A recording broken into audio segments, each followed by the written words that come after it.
நபிகள் நாயகம் ஸல்லல்லாஹு அலைஹி வஸல்லம் அவங்களுடைய காலத்துல நடந்த பத்ர் போர் இருக்கு. பத்ர் போர் புறப்படுறதுக்கு முன்னாடி, பத்ர் போருக்காக புறப்படுறதுக்கு முன்னாடி குர்ஆன்ல ஒரு வசனம் வருது. இந்த வசனம் திருக்குர்ஆன்ல 8வது அத்தியாயத்துல 7வது வசனமாக இடம்பெற்றிருக்கிறது.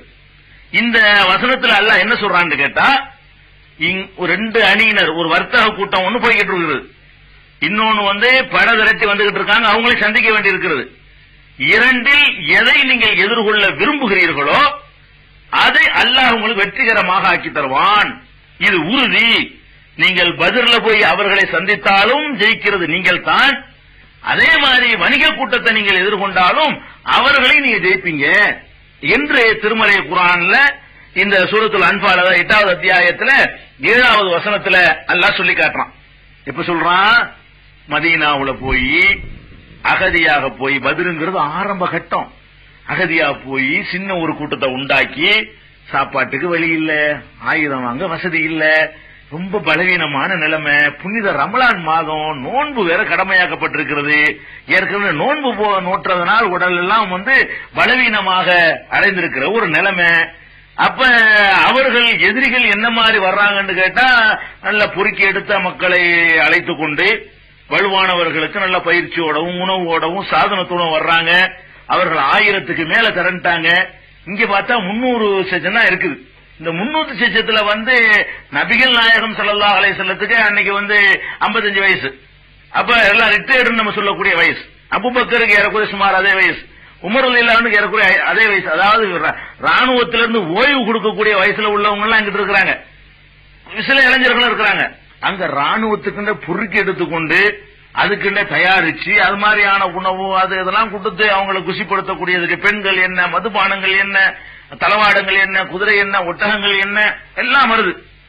இதுல சண்டைக்கு முன்னாடியே நபிகள் நாயகத்துக்கு அல்லாஹ் சொல்றான், நீங்க தான் ஜெயிக்க போறீங்க.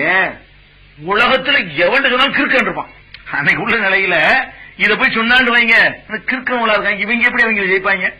இந்த கூட்டம் இருக்கிற கையில வாள் இல்ல, சோறு இல்ல, வாகனம் இல்ல, திடகாத்திரமான உடல் கூட இந்த ஆளுகளுக்கு இல்ல, நோம்புண்டு வேற பட்டினியா கடந்துகிட்டு இருக்கிறாங்க, சரியான சாப்பாடு கூட இல்ல, நம்பர்ல வேற கம்மியா இருக்கிறாங்க. இவங்க அவங்கள ஜெயிச்சிருவாங்களோ, என்ன பைத்தியகாரத்தனமா இருக்குன்னு உலகமெல்லாம் சொல்லும். யுத்தம் நடக்கிறதுக்கு முன்னாடியே அல்லாஹ் வாக்களிக்கிறான், இரண்டில் எதை நீங்கள் எதிர்கொள்ள விரும்புகிறீர்களோ, வணிக கூட்டம் உங்க நாட்டுக்குள்ள அத்துமீறி நுழையுது, அதை வழிமறிக்க போனால் அந்த வெற்றி உங்களுக்கு கிடைக்கும். இந்த எதிரிகள் யுத்தத்துக்கு வந்துட்டு இருக்கிறாங்களே அவர்களை மடக்க போனால் அந்த வெற்றி உங்களுக்கு கிடைக்கும். எதை நீங்க விரும்புறீங்களோ அது கிடைக்கும். ஆனா நீங்களோ கஷ்டம் இல்லாததான் விரும்புறீங்க அப்படின்னு சொல்லிட்டு அல்லாஹ் அந்த வசனத்துல சொல்லி காட்டுறான். இதுல கவனிக்க வேண்டிய முக்கியமான அம்சம் என்னன்னு கேட்டா, முகம்மது அவரா சொல்றாருன்னு வைங்க, இவர் நிச்சய வெற்றி உனக்கு தாண்டு கூட்டிட்டு போய் உண்மையில அவரா சொல்லி அது நடக்காம போச்சுன்னு வைங்க, 3 மாசத்துல சாயம் வெளுத்துரும்ல, 1 மாசத்துல வெளுத்து போயிருமில்லங்க. யுத்தம் நடக்க போகுது, நம்ம தான் ஜெயிக்க போறோம், இது அல்லாஹ் சொல்றான் அப்படின்னு ஒரு கூட்டிட்டு போறான்னு வைங்க. ஒரு பை சான்ஸ் தோத்துட்டாங்கன்னு சொன்னா அவருடைய பிரச்சனை அவுட்டு தானே. அவரை உண்மையாளர் நம்பினவங்க எல்லாம் போய் இருந்துருவாங்கல்ல. இவர் அல்லாவுடைய தூதர்லாம் அல்லாஹ் சொல்றாங்க, இப்படி நடக்காம போகும், அல்லாவுடைய வாக்குறுதின்னு சொன்னா நடக்கணுமே, நடக்காம போயிருச்சே, அப்ப இது பொய்ன்னு இருப்பாங்களே. அப்ப இது ரிஸ்கான விஷயம். ஒரு பொய்யரா இருந்தா இப்படி ரிஸ்கான இதெல்லாம் சொல்லி மாட்டிக்கிற மாட்டாரு யாருமே. ஒரு பொய்யரா இருக்கான்னு வைங்க, அநேகமா நமக்கு தான் வெற்றி கிடைக்கும் என்று கருதுகிறேன் வேண்டா சொல்லலாம். இப்படி சொல்ல முடியுமா? அல்லாஹ் சொல்றான் இது நடக்கும், நான் இறை தூதர், இறைவன் எனக்கு சொல்கிறான், அது நடந்தே தீரும் என்று ஒருவர் சொல்வதா இருந்தால் அது உண்மையா இருந்தா மட்டும்தான் சொல்ல முடியும். அது அல்லாஹ்விடம் இருந்து வந்தால் மட்டும்தான் சொல்ல முடியும். இல்லன்னா 1 மாசத்துல ஒரு சாயம் எடுத்து பதில் யுத்தம் நடக்க போகுது, நம்ம ஜெயிப்போம் நல்லா சொல்லிட்டான்னு போய் யுத்தத்துக்கு போய் தோத்துட்டாங்கன்னு வைங்க, கொஞ்சம் கற்பனை பண்ணி பாருங்க, எல்லாம் திரும்பி ஓடி போயிருப்பாங்களா இல்லையா? அப்ப இது அல்லாஹ் தான் இதை கொடுத்தாங்கிறது எவ்வளவு கன்ஃபார்ம் ஆகுது பாருங்க. இந்த வாக்குறுதி பிரகாரம் போறாங்க, நம்பவே முடியாத இஸ்லாமிய வரலாற்றுல பொன்னெழுத்துல பொறிக்கப்படுற வெற்றின்னு சொல்றமே, அந்த வெற்றியை இந்த புனிதமிக்க ரமலான் மாதத்துல நோன்பு வைத்தவர்களாக பலர், நோன்பு வைக்காமல் இருந்தாங்க, போர்ல வைக்காம இருக்கலாம், பிரயாணத்துல நோன்பு வைத்தவர்களாகவும் இருந்தார்கள் பலர், நோன்பு வைத்துக் கொண்டும் வைக்காமலும் சாப்பாட்டுக்கு வழி இல்லாமல் இருந்த இந்த கூட்டம் அந்த பெரிய கூட்டத்தை வெற்றி கொண்டு பிரம்மாண்டமான ஒரு சாதனையை அன்னைக்கு படைச்சிச்சு.